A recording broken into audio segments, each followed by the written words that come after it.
think we're going. All right. Yeah, we're good. All right. Do you guys want to introduce yourselves? No, absolutely not. God, you're I do. I'm Sam. I'm Jordan. Okay. I was kidding. What do you guys play? I sing. I play guitar. Awesome. All right. Tell me what playing your first headlining tour is like.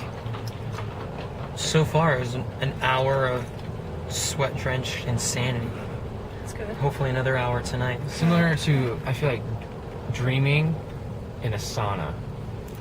Because it's like surreal and really sweaty. And really hot and really long. Yeah. It kind of sounds like fun. That's Very what she small said. rooms, like saunas. Yeah. Exactly. Yeah. All right. What are your fans like? Dimly lit. Fans aren't dimly lit. The saunas are. Our fans are Awesome. They're so cool. incredible.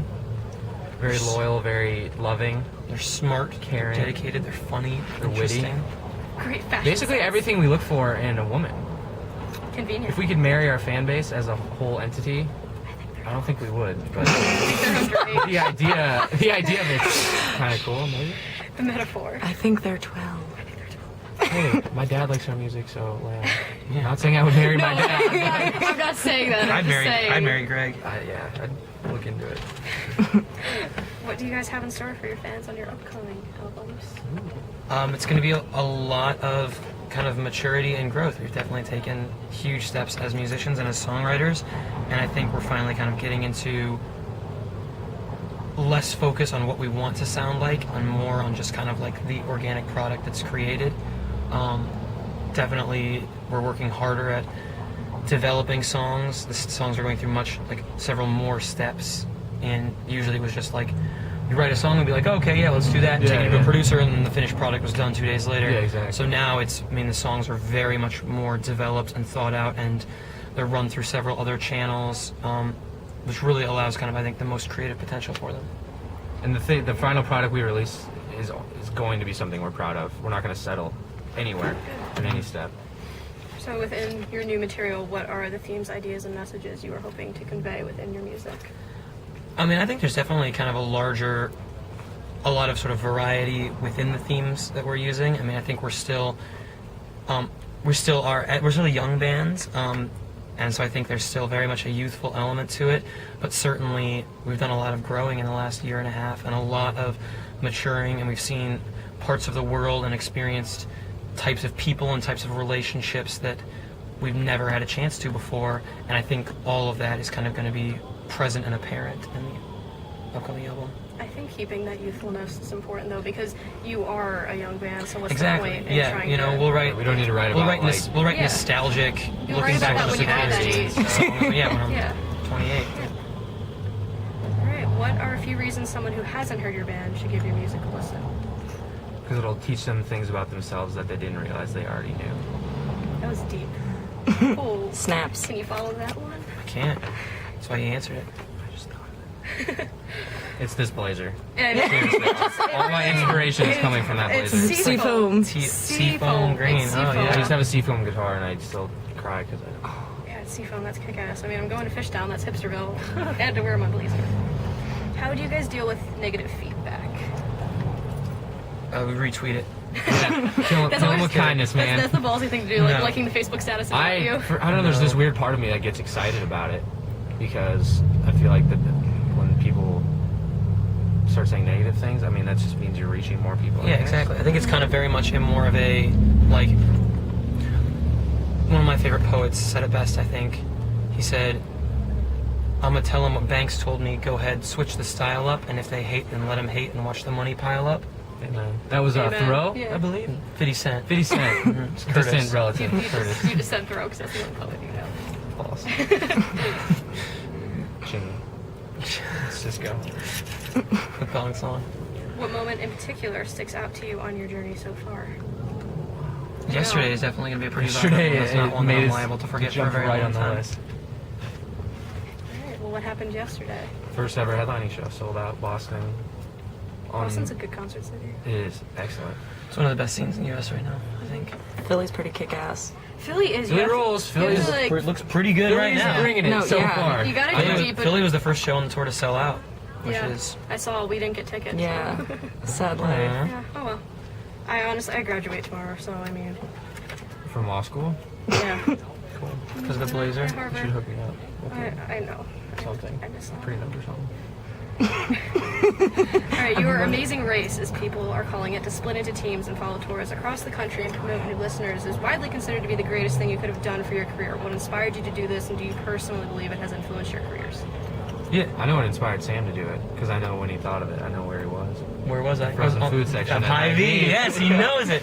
I was sitting there. I was bagging frozen. I was like stocking frozen food. We had just gotten back from our last from a tour with a band called Floral Terrace. It was a lot of fun. We had a great time touring. I mean, there was a lot of it that was very miserable, and the miserable part was 7:30 to 8 every night when we were playing our set to nobody, and we were kind of. I was upset with where we were at, and we were dissatisfied. We're kind of like, we need to do something. We need to get people listening to our music, and that's not going to happen by staying in South Dakota. So I remember the story of people talking about Mayday doing it on Warped Tour, and I wondered if bands did it on regular tours, and it really hadn't been widely done. And I figured a group of 6 charismatic guys splitting up, following 3 different tours, and I started like kind of crunching numbers in my head, and like, we sold this number of CDs, we could afford this, and this was the cost of gas, and yada yada yada. And then like when I got to like the final number, I was like, wow, yeah, we need to go do this. Because I remember the phone call. I'll never forget that phone Because I remember sitting in line for an all-time low show at one point when I was like November of my junior year of high school, and I was like, man, these kids are here so early. Yeah, this is nuts. And then, I mean, that was Minneapolis. Shows like New York City, there were people there. It was amazing. It was insane. And so, yeah, we did it, and it went way better than any of us could have possibly imagined. And to answer the Oh, last that's part, fantastic. do you believe it has influenced our career? I think definitely, because it taught us that if you want something and you're willing to go out and bust your ass and do it, you will reap the benefits eventually. And I don't think there's a piece of a band's career is like exponential and goes in processes, but so it makes sense to say this, but I don't think there's a piece of our career that doesn't trace back to us doing that. I think that was a really Last night good at the thing. show, like a couple of people came up to me like, hey, I met you at a show and I didn't even buy a CD from you, but I just looked you up and here I Yeah. am. I love you. And it's like, it's insane to see it come full circle like that. Where do you realistically see your band going? I don't know, I think there's a lot of Wanna go hotel after potential the show. routes, yeah. Maybe out of the van. Eventually. It is a No, little but- stuffy in here. I'm gonna open the window, good man. Gonna get by Screw up the trolley audio. now. I think there's a lot of It's fine. I think there's a lot of kind of directions that it could go. Ideally, I would love, I kind of want to keep expanding and reaching new people through, like toying with expanding our genre and our appeal, doing different types of tours with different types of bands until to the point where really we aren't pigeonholed into the scene or a scene at all, even where we can do a Switchfoot tour and then a Forever the Sickest Kids tour and then a Cabin de Gras tour and not like lose anything from that. Like that's just we would fit in any of those tours. That's where I think we would like to be. Because I don't think music needs to be like musicians are musicians like because they like making music, not because they like making a specific style of music. And someone told me this a couple of weeks ago, and I thought it really stuck with me. There are 2 types of music in the world, good and bad. And yeah, so good music is what we're going to be shooting for. Yeah, because I think it's easy to. We have such an incredible fan base right now, so it's not like you want to settle and be like, well, we already have all these awesome people. Let's just ride this out. Like it's almost you have to think of it more like, okay, there's more of these types of people out there in the world who haven't heard us. We need to go find them, as opposed to just like settling for what we have already. So we just like you said, we just want to. There's a lot of people who've never heard of Paradise Fear, and we want to change that. What are your dreams, like the stuff you haven't really even admitted to yourself regarding your career? I want to be cool enough to hang out with John Mayer. Yeah. We all do. Yes. I want to Yes. be able to. His new album. Anybody? Incredible. Yes. That Walt Grace song is so amazing. Just everything is Like so taking amazing. Like, taking a risk, writing a song about a guy who builds his own submarine and nothing but that, and making it this like ode to the human spirit. It is incredible. That song is. He's incredible. But that's what I want to be cool enough to hang out with him. I want to do a tour with Maroon 5. I want to play Madison Square Garden. I want to play First Avenue in Minneapolis, and I want to play the Roxy in LA. Go for it. By the way, the poetry of that statement that I just made was Madison Square Garden is like a 10 to 15,000 cap. First Avenue is 1,500. The Roxy is like 400 to 500. The different sizes of rooms that I was going for there. Who are some artists you would love to tour with in the future? You mentioned this a little bit, but is there anyone else that... I would love to tour with the Spill Canvas because they're God. from South Dakota and they've been a huge influence for. I know myself and I know a few of the other guys, and even though they've taken a very alternative route to this whole thing, I have a lot of respect. I for know a those guy who musicians. works at their label. If you want his name, They don't have or a what? label Like anymore, worked yeah. at. Yeah, They he done worked at zoned out. Warner and The gave me label a hates free them. CD. I'm like Creepy Jeff. Oh, creepy Jeff. Creepy Jay. I think Maroon 5 would be my dream tour. I would love to go out with Parachute. Band Parachute. Don't even say parachute around us. Oh my god. It's pretty nuts. I'm worship the ground they walk on. Their tour this summer With the cab, is I gonna be can't handle kick it. ass. I'm going to like 6 of those shows. Handle it. Speaking, I might be going to Kansas. Do See it. Yeah. Do it. Speaking of the cab, what was working with the most magical creature in the world, also known as Alex Dillian, like, and would you repeat the experience? He's a total douchebag. Like he gives off this vibe of like I'm so cool, but honestly, like when you get him in private, he's just an absolute douchebag. Anything you say, he will just he immediately be condescending. He was about like, it. we were like, You feel hey man, we yeah. want to write this like kind of like cool like love ballad. We kind of got this idea. He's like, no. He's like, we're writing a song about doing cocaine and having sex with 3 people at the same time. Are you serious? No, None of that is serious that at all. was true. All right, thank God. Oh my I was god! like, how is that No, possible? He no. is the sweetest person. He's so nice. You He's, like crushed my dreams he's for a literally second. he's I almost just died. he's the coolest guy that I know. Like honestly, like Your face. I say I want to. Shut up, Tori. We'll move past the joke. I say I Oh want to my be God. cool enough to hang out with John Mayer. Honestly, I want to be cool enough to hang out with Alex De Leon every day. 'Cause Same. He really is. Oh my God. And as a writer, I was in awe the whole time. Like I would watching imagine. how He's a how he miraculous operated. lyricist. I would just He's sit perfect back in every and, way. Dude, He is. he can literally go from absolutely nothing scratch to a great verse. a No, great we just song. saw them on what day was Wednesday We just- in Jersey. Oh my god. Yeah, They're and obviously as a always- performer, always. he's Yeah. amazing to see as a Yeah. performer, but to see him in the writing process is love like to a see whole that, other yeah. I know. experience. It's crazy. I live to see that She myself. does. Oh my Yeah. god. And yeah, we would definitely repeat the experience. We are repeating the experience actually. Oh, Right good. now. What? I want to write a couple more. You should be here any minute.